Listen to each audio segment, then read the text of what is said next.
Your words become your reality. You are where you are today in part because of what you've been saying about yourself.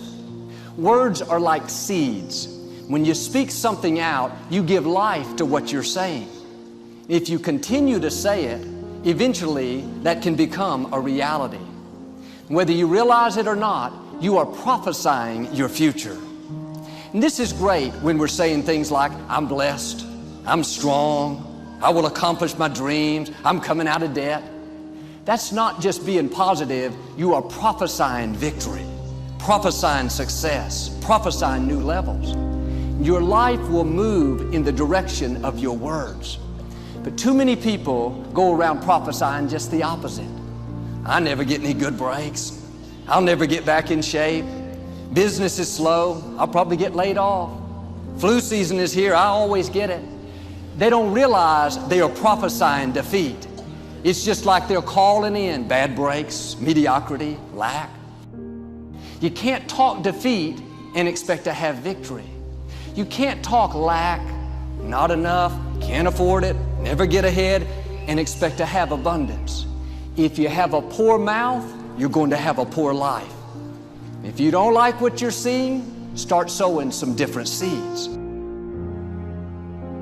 You can't do this. It's impossible. It's never gonna happen. Just give up. Just settle. It's not meant. Accept defeat. You're not the one. They're just better. You're too weak. No one wants to hear you. Try something else. No one likes you. Just follow. Do like everybody else. Do it the easy way. Accept being broke. Quit dreaming. What are you doing? Why do you have to be so damn different?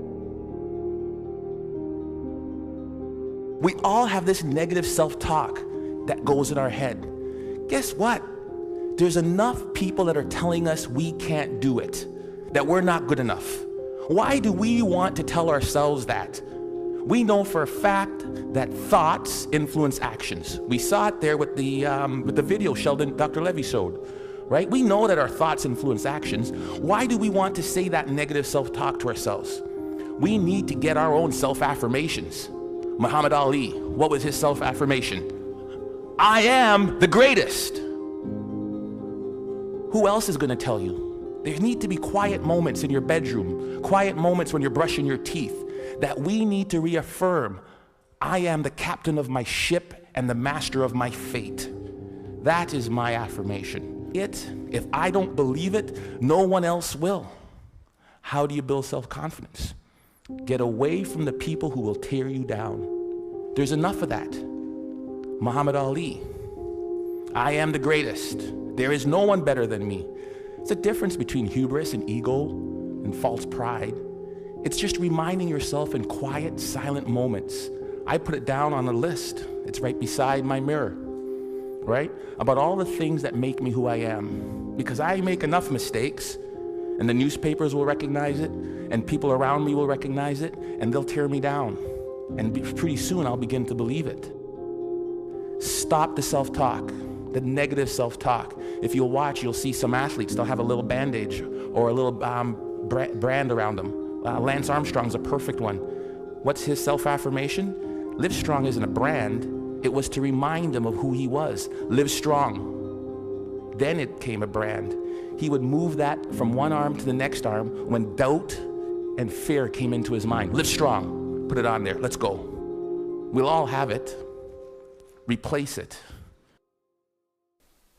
I believe passionately that we can shift the negative voices and stories that are going on in our minds into positive ones. How do you do that? Well, there's three main questions. The first question is it the truth? Is whatever I'm sharing with someone or what you're hearing from someone else that's giving you feedback about your life true? You know 100% that it's true. First question. Second question. Is it necessary? Is what I'm saying to myself in my head, is it necessary in the exact moment in what I'm doing with my life right then? And the third question is, does it improve upon the silence?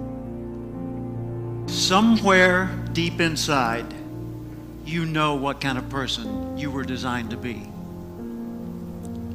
If you want to produce great acorns, think like an oak, not like an acorn. Think like the person you intend to become. Like the Christian question, what would Jesus do? Ask yourself, how would the person I'd like to be do the things I'm about to do? So let me ask a question. What kind of seed is in you? Figure out who you are, don't apologize for who you are, and then become even greater than you naturally are at what you are. If I could give you one thing to take from this, it is, no one will believe in you unless you do. Listen to the words of that video. Here's to the crazy ones, the misfits, the rebels, the troublemakers, the round pegs in the square holes. We're supposed to be different, folks. And when people look at us, believe in yourself.